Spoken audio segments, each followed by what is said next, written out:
क्या बात है साहब, आज बहुत खुश नजर आ रहे हैं आप। रवि जी। तुमने अपनी बीवी को कभी हंसी मजाक में रुलाया? नहीं साहब। यार मैं तो अपनी बीवी को मजाक मजाक में खूब रुलाता हूँ, खूब रुलाता हूँ। रुलाना अगर हंसाने के लिए तो ठीक है, लेकिन खेल खेल में बात बिगड़ जाए तो जीना दुश्वार हो जाता है। हाँ? अरे मुन्नी। अफसर साहब, अफसर साहब। मुन्नी तू यहाँ? मुझे यहाँ से ले चलिए, बहुत डर लगता है। अरे डरने की कोई बात नहीं है, लेकिन तू यहाँ क्या कर रही है? आप इसे जानते हैं? जी बहुत अच्छी तरह से। जेल के नीचे कटकर मरना चाहती थी। Oh my God. हमने इसको बचा लिया और यहाँ ले आए। Thank you very much inspector साहब, थैंक यू वेरी मच। अब जल्दी चलिए यहाँ से। Thanks a lot. It's all right. लेकिन तुम गांव से शहर पहुंची कैसे? वो अपने गांव में कुमार दर्जी जी की दुकान थी ना, वो कपड़े बहुत अच्छे सीता था। ब्लाउज तो जैसे जयप्रदा पहनती है बिल्कुल वैसे ही सीता था। दर्जी तो अच्छा था ही, आदमी भी बहुत अच्छा था, देखने में बहुत खूबसूरत। और जब वो मुझसे हंस हंस के बातें करता था ना, तो मुझे बहुत अच्छा लगता था। अच्छा। हाँ अफसर साहब, मैंने सोचा कुमार से मेरी शादी हो जाएगी तो मैं हमेशा हंसती रहूंगी। और एक दिन मैं उसकी दुकान पे गई और उससे कहा, कुमार तुम मुझे बहुत अच्छे लगते हो, क्यों ना हम दोनों शादी कर लें। और पता है वो शादी करने के लिए राजी भी हो गया। फिर उसके बाद क्या हुआ? मुझे शर्म आती है तुम्हें बताते हुए। देखो तुम बताओगे नहीं तो मुझे पता कैसे चलेगा? हाँ? अच्छा तुम मुंह उधर करो और कान इधर, मैं आहिस्ते से तुम्हारे कान में बताऊंगी। नहीं कुमार, मैं ये नहीं करूंगी। अरे तुम डरो नहीं, मेरे पास तो आओ। नहीं कुमार, देखो तुमने जिद की तो मैं तुमसे बात नहीं करूंगी। हाँ। अरे तुम्हें कुछ नहीं होगा मुन्नी, आओ मेरे पास आओ। नहीं नहीं कुमार, देखो देखो मैं कह रही हूँ तुमसे।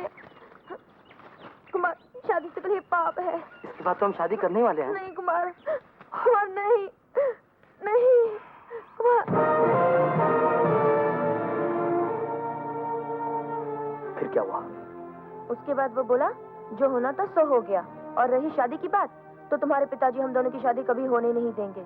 अगर शादी करनी है तो चलो बम्बई चल के कर लेते हैं। मैंने अपने सारे जेवर और पिताजी की सारी जिंदगी भर की पूंजी उसके हवाले कर दी। लेकिन जब ट्रेन में टिकट वाले ने मुझे टिकट के लिए जगाया तो कुमार गायब था। चलो चलो मेरे साथ मेरे घर चलो। तुम्हारे घर? अफसर साहब जया घुसने नहीं देगी तुम्हारे घर, चुटिया पकड़ के बाहर फेंक देगी। तो फिर ठीक है, मैं तुम्हें मदनापुर छोड़कर आता हूँ। बदनापुर? ना बाबा ना, पिताजी से डर लगता है, बहुत मारेंगे मुझे। गांव जाऊंगी तो कुमार के साथ ही जाऊंगी। मैं कुछ बंदोबस्त करता हूँ। अरे रवि। जी साहब। रवि, एक आध दो दिन के लिए मुन्नी को अपने घर रख सकते हो? साहब एक दो दिन की बात है तो चलेगा। तो फिर ठीक है, ये सामान गाड़ी में रखो। तब तक मैं भी जया को समझा ही लूंगा। कैसी मीठी मीठी बातें करते हैं, झूठी सच्ची कहानियां सुनाकर प्यार का यकीन दिलाते हैं, और जब विश्वास हो जाता है तो विश्वासघात करते हैं। सारे मर्द एक ही जैसे होते हैं, झूठे बेवफा। क्या बात है डियर, क्यों मर्दों को इतनी चाली कटी सुना रही हो? अरे हमारी गली में वो रूपा रहती है ना, वो केरोसिन डाल के मरना चाहती थी। इस महंगाई के जमाने में केरोसिन डालकर मरने की क्या जरूरत थी? अरे अगर मरना ही था तो किसी रेलगाड़ी के नीचे कटकर मर जाती, कम से कम पति माशा के केरोसिन के पैसे तो बच जाते। तुम मर्दों की जात ही ऐसी है, उस बेचारी की जान के लाले पड़े हैं और तुम केरोसिन की सोच रहे हो। लानत है तुम सब पर, सारे मर्द एक ही जैसे होते हैं। और औरतें भी तो अजीब होती हैं। जरा सी बात हुई और मरने की ठान ली। जरा सी बात नहीं थी, रूपा का मर्द अपनी बीवी को छोड़कर दूसरी औरत को भी रखे हुए था। वो बेचारी मजबूरी में मरने का ना सोचती तो और क्या करती। ये उसकी बेवकूफी थी जो जल्दबाजी में उसने मरने का फैसला कर लिया। शक और गलतफहमी औरतों की फितरत होती है, इसी वजह से न जाने कितने घर बर्बाद हो जाते हैं, कितनी औरतें जान दे देती हैं। पत्नी का अपने पति पे भरोसा होना बहुत जरूरी है। अब अगर मैं तुमसे कुछ कहूं तो क्या तुम मेरा विश्वास नहीं करोगी? बिल्कुल नहीं, तुम भी तो मर्द हो। मुझे मालूम है तुम मेरी बातों का विश्वास नहीं करोगी। खैर, भूख लगी है, अभी लाती हूँ।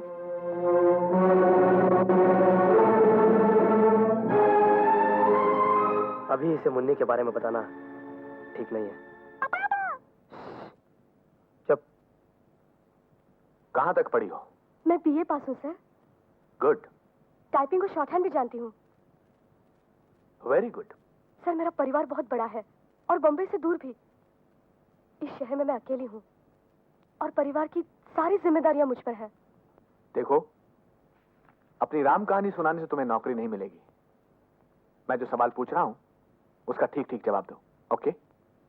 Okay sir. Sit down. Thank you sir. You see, अगर तुम्हारे साथ कोई बदतमीजी से पेश आए तो तुम क्या करोगी? अगर गलती छोटी हो तो माफ कर दूंगी। और अगर बड़ी हो तो? वार्निंग दूंगी। वार्निंग दोगी। और अगर उससे बड़ी हो तो? सजा दूंगी। समझ लो वो माफी मांगता है, पांव पकड़ता है, गिड़गिड़ाता है, तब तुम क्या करोगी? पता नहीं, हो सकता है माफ कर दूं। करेक्ट। यू सी, तुम जैसे लोग अपना और अपने घर वालों का पेट भर सकते हैं, कहीं भी जी सकते हैं, कुछ भी कर सकते हैं। सर हाथ हटा लीजिए प्लीज। हाथ हटाइए। No, you are appointed. Kadar, Raghu, John. Yes sir. नौकरी मांगने वाली इस लड़की ने मेरे साथ क्या सलूक किया आप लोग जानते हैं? इसने मेरे मुंह पर जोरदार थप्पड़ रसीद कर दिया। क्या? हाँ, इसमें परेशान होने की जरूरत नहीं है। आप लोग नहीं जानते कि मैंने इसके साथ क्या बर्ताव किया।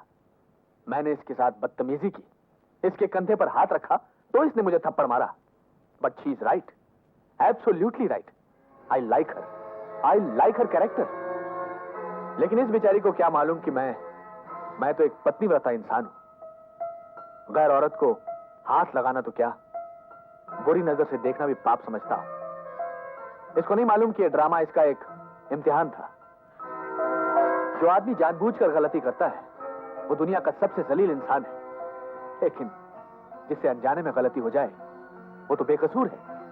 अथर्ववेद के 18वें अध्याय के 18वें श्लोक में इस बात का जिक्र है। मुझे माफ कर दीजिए सर। अरे नहीं, माफी मत मांगो। तुम तो बेकसूर हो क्योंकि तुमसे अनजाने में गलती हुई है। और फिर नौकरी में तुम्हें थोड़ा तुम्हारे कैरेक्टर को दे रहा हूं। मुझे यकीन है कि मेरे कारोबार की भी तुम अपने कैरेक्टर की तरह हिफाजत करोगी। कादर, मैडम का मेरे गेस्ट हाउस में रहने का इंतजाम करो। तुम कल से काम पर आ सकती हो। God bless you. जाओ। Thank you very much sir.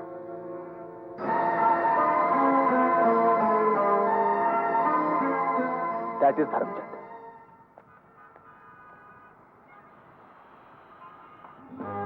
वो वाला, वो नहीं, उस तरफ। अरे नहीं बाबा, काले के पास। तुम्हारी समझ में कुछ नहीं आता। मुन्नी, जो रंग तुम्हें पसंद है वही ले लो, समझे? कौन सा पसंद करूं? ये नीला, पीला, लाल, ये कुछ समझ में नहीं आता। क्यों? तुम तो रोज कपड़े बेचते हो, तुम्हें कौन सा अच्छा लगता है? लाशा की तो सभी कपड़े अच्छे होते हैं बहन जी। तुमको कुछ नहीं मालूम। मुन्नी, तुमको कोई रंगीन कपड़ा पसंद नहीं आ रहा है तो ये सफेद ही ले लो। अफसर साहब, तुम तो बिल्कुल बेवकूफ हो। इतना भी नहीं जानते कि सफेद कपड़े तो मरने पर पहने जाते हैं। देखो, तुमको जो अच्छा लगता है वो दे दो, मैं दूसरा देखती हूँ। सुनो, तुम कुमार को जानते हो? कौन सा कुमार? अरे वही टेलर कुमार। वो तो यही है। यही है, तो ब्लाउज से कहना उसकी पत्नी आई है। कुमार, ओ कुमार, तेरी घरवाली आई है।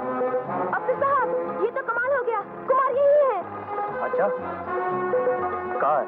घर में रात भर लफड़ा करती रहती है और अब यहाँ क्या करती है? तू रास्कल, तो तू यहाँ? नहीं, अफसर साहब, ये वो कुमार नहीं है। हाँ, मैं कुमार नहीं हूँ भाई साहब, मैं राजकुमार हूँ। ये तो कोई मेले में जेब काटने वाला लगता है। चलो चलते हैं। Sorry gentleman. ठीक है। जल्दी करो ना।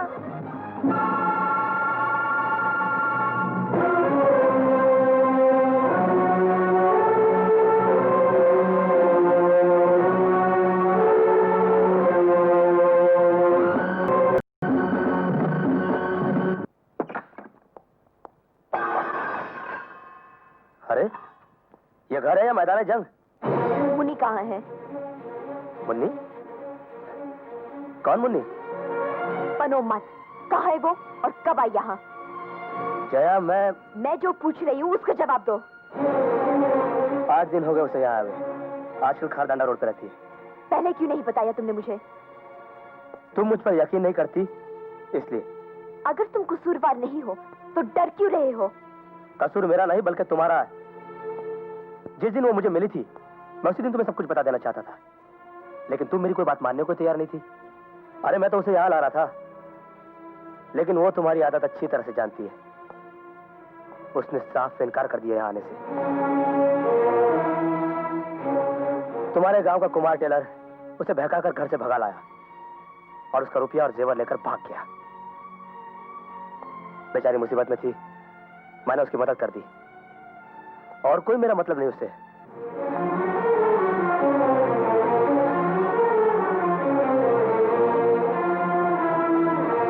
भगवान पर हाथ रखकर कसम खाओ और सच बोलो।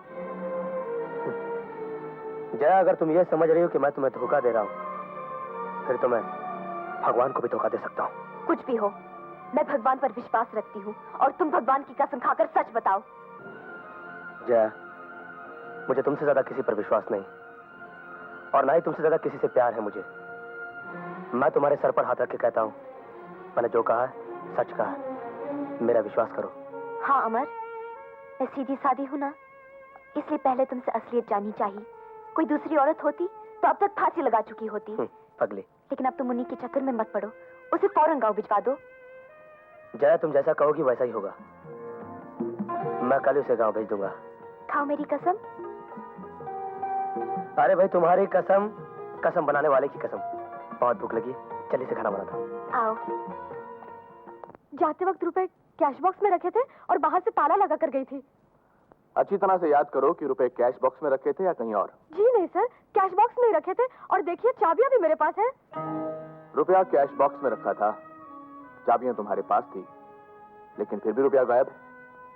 देखो कमला, मेरे लिए 25,000 रुपया बहुत बड़ी रकम नहीं है, लेकिन फिर भी यू अंडरस्टैंड, मैं सर, ये सब ड्रामा है। इसे अच्छी तरह मालूम था कि वो रुपया अकाउंट का नहीं था, इसलिए इसने ऐसा किया। आप पुलिस में रिपोर्ट दर्ज करा दीजिए, वो लोग अपने आप मालूम कर लेंगे। नहीं कादर भाई, मैं एक इंसान ही नहीं, एक संस्था भी हूं, और इस संस्था के ऊपर बहुत से लोगों की जिंदगी की जिम्मेदारियां हैं। मैं जल्दबाजी नहीं करना चाहता। एक इंसान होने के नाते और एक इंसानी जज्बे के तहत मैं अकेले में इससे कुछ सवाल करना चाहता हूं। आप जरा बाहर जाइए। ठीक है सर। क्या तुम्हें रुपयों की बहुत जरूरत है? कोई बात नहीं, आहिस्ता आहिस्ता चुका देना। सर, आप भी मुझे गलत समझ रहे हैं। मैं सच कह रही सर, वो रुपए मैंने नहीं लिए। अब बताओ रुपए कहाँ हैं? मैं सच कह रही हूँ सर, मुझे कुछ नहीं मालूम। ओके। किसे फोन कर रहे हैं आप? मुझे तो तुम कुछ बता नहीं रही हो। सजा मिलने पर भी चुप हो। ठीक है, पुलिस तुमसे खुद ही पूछ लेगी। नहीं सर, प्लीज ऐसा मत कीजिए। आपने मुझे पुलिस के हवाले कर दिया तो मेरी जिंदगी बर्बाद हो जाएगी। हाँ, वो तो सही है। सर, मुझ पर घर भर की जिम्मेदारियां हैं। अरे वो लोग सड़क पर भीख मांगेंगे। नहीं सर, प्लीज मुझे इस मुसीबत से बचा लीजिए। सर, कोई ना कोई रास्ता निकालिए। मैं कुछ भी करने को तैयार हूँ। हाँ, गुड, वेरी गुड। मुझे रुपयों की कोई जरूरत नहीं। मैं पुलिस को फोन भी नहीं करूंगा। अब तुम्हें और तुम्हारे घर वालों को डरने की कोई जरूरत नहीं। ओके? हाँ? ये तो अच्छा अपना मालिक भला आदमी, नहीं तो वो नारियल की तरह चिल जाती। चोर तुम नहीं, मैं हूं। मैंने खुद ही अपने रुपए चुरा लिए थे और इल्जाम तुम पर लगाया था। तुम्हें अपने बस में करने के लिए पहले मैंने तुम्हें अपना सेक्रेटरी बनाया, फिर चोर और अब पतिता। तुमने उस दिन जो मुझे थप्पड़ मारा था ना, ये उसी की कीमत थी। That is Karamchand.